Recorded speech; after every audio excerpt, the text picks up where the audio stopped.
အရာဝတ္ထုပစ္စည်းတွေကိုသင်္စာတို့ကနာမ်စားသုံးပြီးတော့ပြောချင်တဲ့အခါခေါ်တယ်ဝဆိုပြီးတော့ပြောကြတယ်ဟုတ်ဒီနေ့မှာတော့ခေါ်တယ်ဝမဟုတ်ဘဲနဲ့တခြားသုံးလို့ရတဲ့စကားလုံးလေးတစ်လုံးကိုပြောပြပေးသွားပါမယ်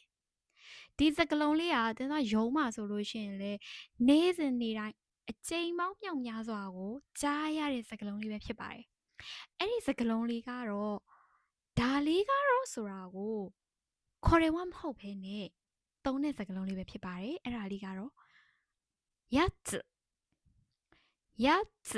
ဆိုတဲ့စကားလုံးလေးပဲဖြစ်ပါတယ်သုံးတာတော့これはအစားဘလို့သုံးလဲဆိုလို့ရှိရင်このやつဒီဟာလေး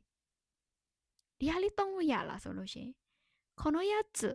使ってもいいですかဒီလိုလေးသုံးလို့ရပါတယ်အဲ့တော့ဒီများသောအားဖြင့်ပေါ့နော်ဂငယ်တွေသုံးတာကတော့သူတို့က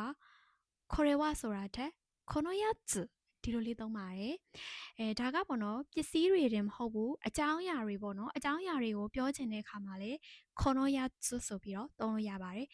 ဒီအကြောင်းကိုသိပြီးသွားပြီလို့ပြောရဲဆိုလို့ရှိရင်このやつも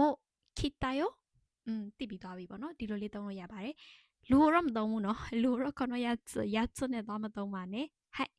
ဒါဆိုလို့ရှိရင်やつဆိုတဲ့အသုံးလေးကိုမှတ်မိမယ်လို့ထင်ပါတယ်はいそれではまたねバイバイ